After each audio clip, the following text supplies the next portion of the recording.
Good morning, good evening. जब भी आप ये वीडियो देख रहे हैं तो आज हम एनडीए सीयूईटी या डीयू या किसी भी कॉम्पिटिटिव एग्जाम की आप तैयारी कर रहे हो तो उसमें अगर आपका सब्जेक्ट हिस्ट्री है तो आज हम हिस्ट्री के कुछ प्रैक्टिस क्वेश्चंस करने वाले हैं। जैसे कि आप देख सकते हो ये 13th वीडियो है। इससे पहले भी हम 12 वीडियोस ऑलरेडी डिस्कस कर चुके हैं जिसमें हमने काफ़ी सारे क्वेश्चंस को डिस्कस किया है। अगर आपने अभी तक वो नहीं देखे हैं तो CUET हिस्ट्री करके एक प्लेलिस्ट है जिस पे आप जाके वो पूरी वीडियोस देख सकते हो। So hello and welcome to Success Learning. I hope आप सब बहुत अच्छे होंगे। अगर आप चैनल से फर्स्ट टाइम जुड़ रहे हैं या चैनल को अभी तक सब्सक्राइब नहीं किया है तो जल्दी से सब्सक्राइब करके बेल आइकन को क्लिक कर लीजिएगा। वीडियो अच्छी लगे, कुछ इन्फॉर्मेटिव सीखने को मिले तो वीडियो को डेफिनेटली लाइक कीजिएगा। और अगर पीडीएफ को डाउनलोड करना हो तो आप टेलीग्राम चैनल से डाउनलोड कर सकते हैं। तो बढ़ते हैं फर्स्ट क्वेश्चन की तरफ। Which one of the following ancient town is well known for plot field? जो प्लॉ की हुई फील्ड होती है उसके लिए कौन सा टाउन वेल नोन है? हड़प्पा के टाउन्स की बात की जा रही है, मतलब हड़प्पा सिविलाइजेशन के।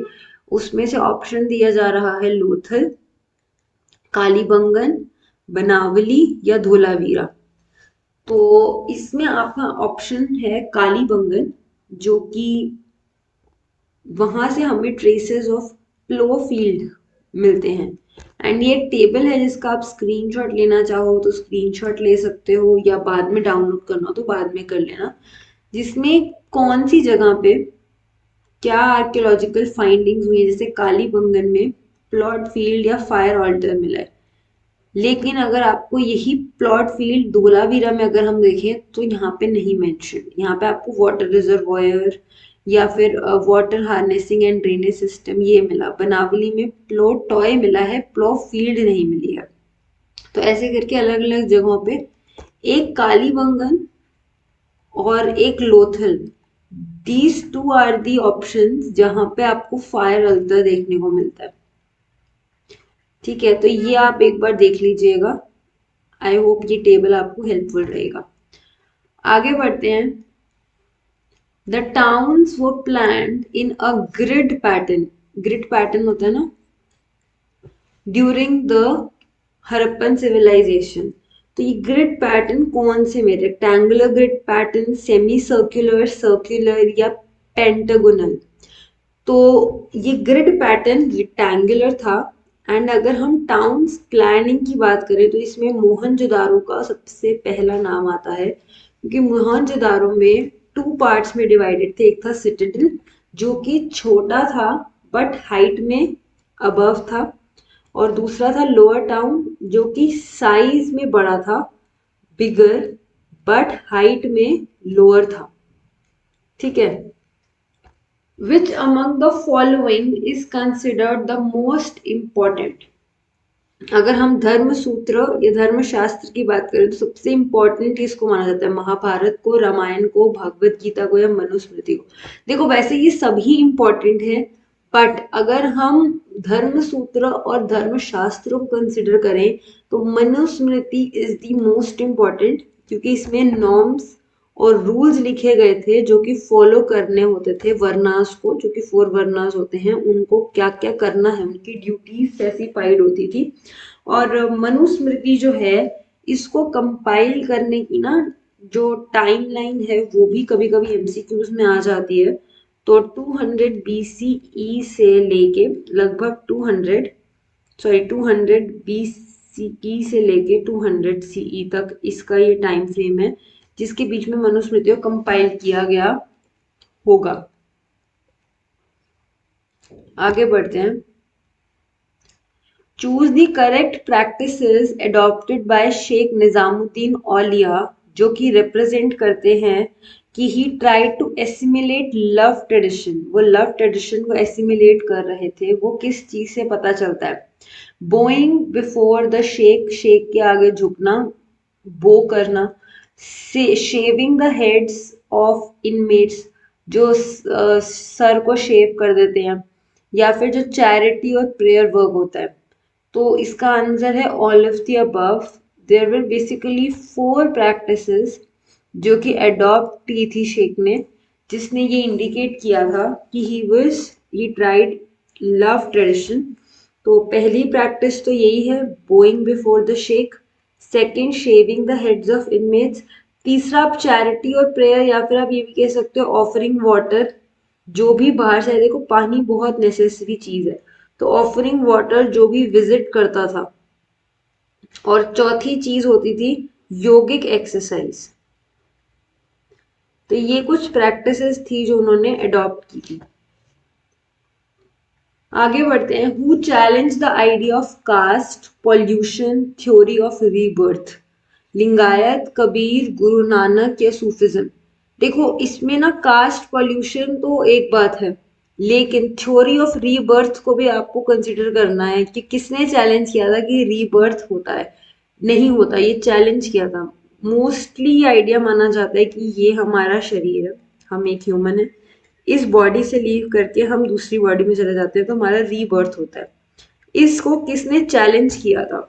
लिंगायत, कबीर, गुरु नानक या सूफिज्म? तो इसका आंसर है लिंगायत।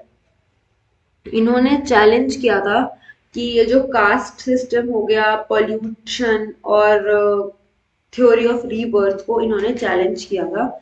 ये लोग वीर शैवा जो ट्रेडिशन होता है वो कर्नाटक में, और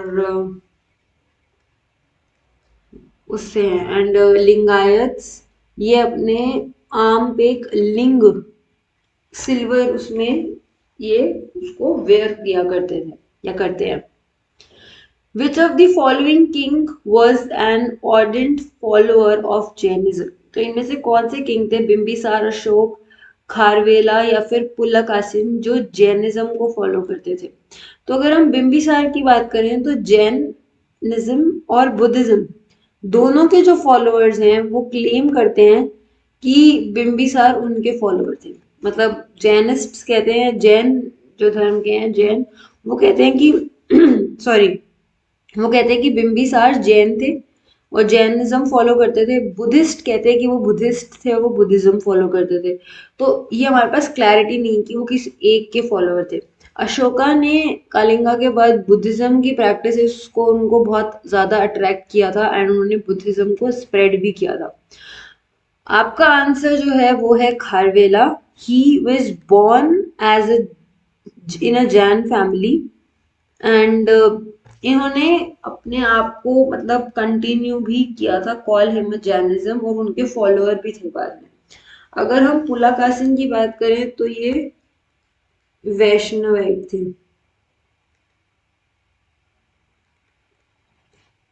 जो कि विष्णु या उनके अवतार्स जो होते हैं उनको प्रे करते हैं। Which of the following statement were meant by Ashoka by the term Dhamma? Non-violence to the living beings, इसमें एनिमल्स भी आ गए, ह्यूमंस भी आ गए, सब आ गए। और taking care of mother and father, moderation of both, spending और सेव भी करना है, स्पेंड भी करना है, या ऑल ऑफ द अबव? तो as per the practices of Dhamma इसका आंसर है all of the above. Slaves की भी रिस्पेक्ट करनी है, किसी और रिलीजन का है उसकी भी रिस्पेक्ट करनी है, तो ये सारी टीचिंग्स थी धामा की। एंड धामा महामत्ता वर अपॉइंटेड, जो कि इन मैसेजेस को स्प्रेड किया करते थे from place to place. What was pragna during the Mughal period? The assessed amount and be collected as revenue, जो अमाउंट को असेस किया गया है, अंदाजा लगाया गया है और कलेक्ट करा जा रहा है, या फिर वो ऑफिशियल्स जो कि रिस्पॉन्सिबल होते थे रेगुलेशंस देखने में। Administrative sub division of Mughal province का फर्दर पार्ट है प्रागना, या फिर मनी चार्जर जो मनी चार्ज करते थे, जो एक्ट एज अ बैंकर, उसको कहते थे प्रागना। तो प्रागना जो बेसिकली होता था ये एडमिनिस्ट्रेटिव सब डिविजन था ऑफ मुगल प्रोविंस। तो अब इसमें ना एक फ्लो चार्ट है जो अगर आपको अपनी कॉपी में बनाना है तो आप बना सकते हो। ये मैं बना देती हूँ, दिस माइट हेल्प यू। यहाँ पे मैं बना के आपको दिखा देती हूँ। अगर हम मुगल एडमिनिस्ट्रेशन की बात कर रहे हैं तो ये फ्लो चार्ट है, आप एक बार देख लो। सबसे पहले मुगल जो प्रोविंसेस हैं ये डिवाइडेड थे सूबाज में, ठीक है। तो ये एक मैंने सूबा ले लिया, ऐसे बहुत सारे सूबाज थे, ये एक सूबा हो गया, ये दो हो गए, तीन, ऐसे अलग अलग सूबाज थे। अब ये एक सूबा जो है ये सूबा फर्दर डिवाइडेड था सरकार्स में। तो यहाँ पे एक सरकार हो गया, यहाँ पे एक सरकार, ऐसे ये फर्दर डिवाइडेड थे सूबा। फिर ये जो एक सरकार है ये सरकार फर्दर परगाना में डिवाइडेड था, ऐसे परगाना हो गए, परगना। एंड ये जो परगना है इसका इंचार्ज कौन होता था? इसका इंचार्ज था सिकदार, ठीक है। तो ये मुगल एडमिनिस्ट्रेशन का फ्लो चार्ट है जो आप एक बार बना लोगे तो आपको हेल्प करेगा। इसमें से ये जो नॉट रिक्वायर्ड है या हटा दो।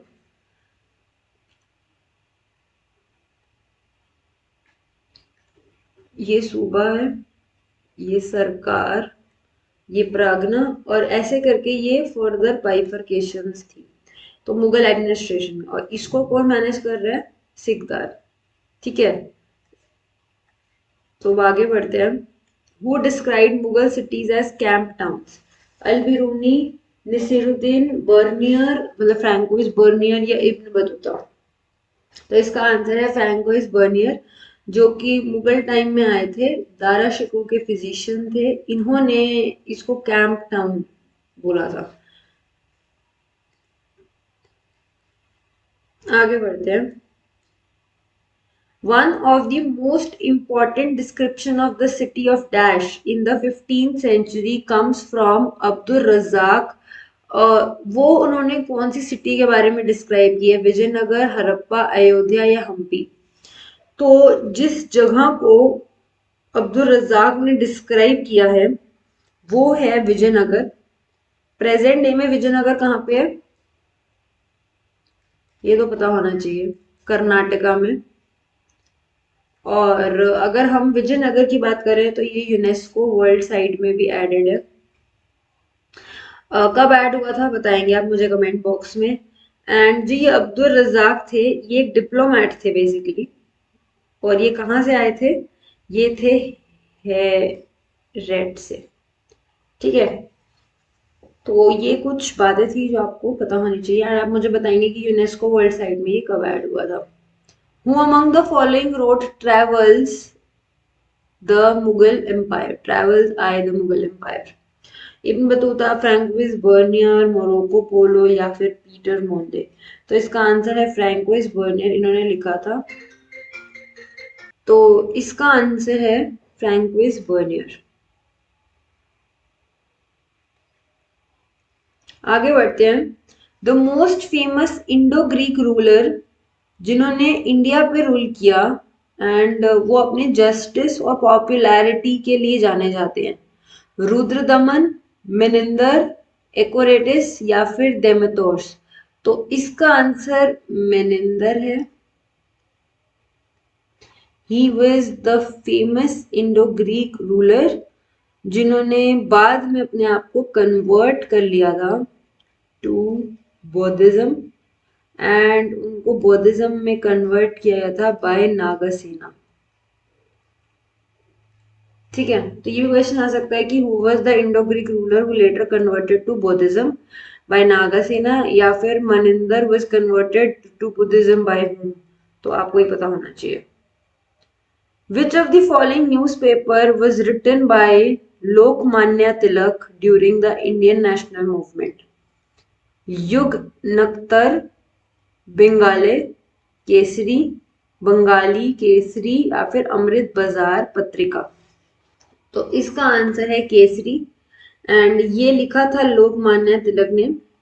ये आपका आंसर है, इसको मैं हाईलाइट कर देती हूँ। और बाल Gangadhar Tilak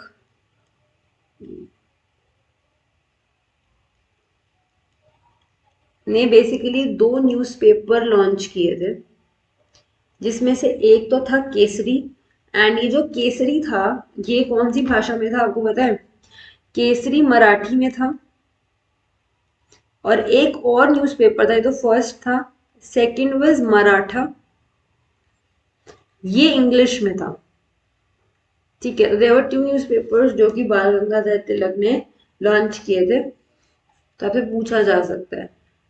the zamindars held extensive personal lands, उन पर्सनल लैंड्स को क्या कहा जाता था? मिल्कियत, जंगली, श्रॉफ या जमा? जमा तो टोटल होता था, ये नहीं है आपका आंसर, मिल्कियत है। मिल्कियत को बेसिकली प्रॉपर्टी कहा जाता है, अगर हम लिटरल टर्म में देखें तो ये उनका पर्सनल लैंड होता था, प्रॉपर्टी होती थी जमींदार्स की। नेक्स्ट है, dash organised by Mahatma Gandhi led to the first all India struggle against British government. Salt Satyagraha, Champaran Satyagraha, Kheda Satyagraha या रॉलेट सत्याग्रह? देखो, चंपारण सत्याग्रह, केड़ा सत्याग्रह, सॉल्ट सत्याग्रह, रॉलेट सत्याग्रह, ये सारे गांधी जी ने किए थे। तो अगर क्वेश्चन आ जाए कि कौन सी मूवमेंट गांधी जी ने की, तो सारी की है, लेकिन क्वेश्चन के फर्दर पार्ट को कह रहे हैं कि ऑल इंडिया मूवमेंट स्ट्रगल। तो ऑल इंडिया स्ट्रगल, एक तो सॉल्ट सत्याग्रह थी, एक रॉलेट थी। चंपारण तो एक छोटे एरिया तक थी, केड़ा भी एक छोटे एरिया तक थी, ये मिल वर्कर्स के लिए थी, तो ये दोनों तो है नहीं आंसर। अब हम सॉल्ट सत्याग्रह और रॉलेट सत्याग्रह की बात करें तो उसमें से पूछ रहा है कि फर्स्ट कौन सी हुई थी, तो वो हुई थी रॉलेट सत्याग्रह, इसीलिए Rowlatt Satyagraha would be the answer. ठीक है, कभी कभी एलिमिनेशन का दिमाग भी लगाना होता है, डायरेक्ट हम आंसर पे ना पहुंच पाए तो। What was the role played by zamindar, Mughal India में वो क्या रोल प्ले करते थे? Zamindar belong to lower caste which added to their exalted status in society. Zamindars had the right to collect revenue on behalf of British. They helped in settlements of farmers by lending them money and agricultural instruments. उधार देते थे farmers को। जमींदार strict control रखते थे finances पे, जो state के फाइनेंस होते थे। तो अगर हम रोल ऑफ जमींदार की बात करें एज पर द क्वेश्चन, तो उस क्वेश्चन का आंसर में आपका इसमें आंसर है कि दे हेल्प्ड इन सेटलमेंट, एक minute sorry, they help in the settlement of farmers bye lending them money and agricultural instrument. तो इसमें आपका आंसर हो जाएगा थर्ड। एंड एक बार हम इन बाकी के पॉइंट्स को भी डिस्कस कर लेते हैं, हाईलाइट कर दूं मैं आंसर को पहले। जो जमींदार हैं ये लोअर कास्ट से बिलोंग करते थे, ये गलत है, जमींदार हायर कास्ट से बिलोंग करते थे। और जमींदार revenue on behalf of British, Mughal period की बात हो रही है, मुगल इंडिया में ब्रिटिश के लिए क्यों वो रेवेन्यू इकट्ठा करेंगे, तो ये भी गलत है। जमींदार स्ट्रिक्ट कंट्रोल फाइनेंसेस पे रखेंगे स्टेट के, स्टेट ऊपर है फिर नीचे जमींदार है, तो जमींदार स्टेट से ऊपर नहीं आया है अभी भी, स्टेट पावरफुल है अभी भी हर हाल में। जमींदार अपने एरिया में पावरफुल हो सकता है, बट जमींदार इतना पावरफुल नहीं है कि वो स्टेट को कंट्रोल कर सके। आगे बढ़ते हैं, which of the following led to the origin of Poona pact, Poona pact का ओरिजिन किस चीज से हुआ था? Morley Minto reform, August offer, communal award या साइमन कमीशन? तो पूना पैक्ट जो था बेसिकली कम्युनल अवार्ड के ओरिजिन, इसके थ्रू फिर पूना पैक्ट का ओरिजिन हुआ था। एंड इसको साइन किसने किया था, ये आपको पता होना चाहिए। It was signed by doctor B R Ambedkar. And कब इसको साइन किया गया था? This was signed in 1932। आगे बढ़ते हैं, who was the writer of सारे जहां से अच्छा हिंदुस्तान हमारा? बंकिम चंद्र चटर्जी, सॉरी, रविंद्रनाथ टैगोर, सुभाष चंद्र बोस या मोहम्मद इकबाल? तो इसका आंसर है मोहम्मद इकबाल। एक वीकली जर्नल ये आती थी, उसमें यहाँ पे ये चीज आई थी, सारे जहां से अच्छा हिंदुस्तान हमारा, एंड उनके राइटर थे Mohammad Iqbal. Which of the following was a work not done by the Jyotidars during 18th century of British administrator? Exercise direct control over a considerable section of poor, की poor village के कुछ हिस्से में वो direct control करते थे। Revenue की जो डिमांड होती थी ओवर विलेज उसको डिस्ट्रीब्यूट करते थे। रिवोल्ट किया था उन्होंने जमींदार्स के अगेंस्ट काफी बार। लोकल ट्रेड जो एक जगह का होता था उसको और मनी उधार देने को किसानों को, उस चीज को भी वो कंट्रोल किया करते थे। तो इसमें से कौन सा काम था जो वो नहीं किया करते थे? तो जोतेदार, जो ये distribution of revenue demand over villages होती थी ना, ये काम जोतेदार का नहीं होता था। तो ये आंसर है, क्योंकि नॉट की बात हो रही है। बट अगर हम फर्स्ट पॉइंट को देखें कि वो डायरेक्ट कंट्रोल रखते थे, तो ये सही है, क्योंकि जो जमींदार होते थे ना, ये लोग जनरली सिटी में रहा करते थे, तो इनका इतना डायरेक्ट कंट्रोल नहीं होता था। जबकि जो जोतेदार होते थे ये विलेज में रहते थे, इसलिए इनका डायरेक्ट कंट्रोल होता था। तो ये आंसर इसलिए सही है, बट एज पर ये क्वेश्चन नहीं होगा। और रिवोल्ट जमींदार से अगेंस्ट ये बहुत बार करते थे, कोशिश करते थे कि ये टाइम से अपना ना दे पाए और इनकी जो जमींदारी है वो जब्त हो जाए, ताकि उसकी फिर ऑक्शन की जाए, जैसे कि हमने चैप्टर में भी देखा था। कंट्रोल करते थे लोकल ट्रेड को, जी हाँ, क्योंकि ये विलेज में ही रहते थे, तो ये काफी पावरफुल थे। और बेचारे किसान इतने पावरफुल नहीं होते थे, तो उनको ही उधार दिया करते थे। तो उस तरीके से ये हर चीज को, अपनी पावर को मैनेज किया करते थे। आगे बढ़ते हैं। 1947 में किसने नावखली, जो कि ईस्ट बंगाल का हिस्सा था, उसको टूर किया था, ताकि वहां पे कम्युनल हार्मनी को मेंटेन किया जा सके? ऑप्शंस हैं खान अब्दुल गफ्फार खान, जिनको फ्रंटियर गांधी के नाम से भी जाना जाता है, महात्मा गांधी ने खुद, या फिर जवाहरलाल नेहरू, या मोहम्मद अली जिन्ना। तो 1947 में जब पूरा देश अपनी आजादी सेलिब्रेट कर रहा था, तब गांधी जी थे जो नावखली ईस्ट बंगाल में वहां पे लोगों को टूर कर रहे थे। तो ये थे कुछ 20 क्वेश्चंस। इसमें से आपके कितने ठीक हुए मुझे कमेंट बॉक्स में झटपट से बता दीजिएगा। अगर कोई भी डाउट हो तो आप मुझसे कमेंट बॉक्स में पूछ सकते हैं। कोई सजेशन हो तो वो भी आप मुझे कमेंट बॉक्स में दे सकते हैं। अगर इसकी पीडीएफ डाउनलोड करनी है तो टेलीग्राम इज द प्लेस जहां से आप इसको डाउनलोड कर सकते हैं। वीडियो अच्छी लगी तो वीडियो को डेफिनेटली लाइक कीजिएगा। चैनल से फर्स्ट टाइम जुड़ रहे हैं या फिर अभी तक सब्सक्राइब नहीं किया है तो सब्सक्राइब करके बेल आइकन को क्लिक कर लीजिएगा, ताकि आप रहें हमेशा अपडेटेड। और इससे पहले की वीडियोस अगर नहीं देखी हैं तो CUET हिस्ट्री की एक पूरी प्लेलिस्ट है, जिस पर जाके आप उन सारे की सारी वीडियोस को देख सकते हैं। तो आई होप आप सब अपनी पढ़ाई में लगे हुए होंगे। Keep learning and keep growing. मिलती हूँ मैं अगली वीडियो में। Bye bye.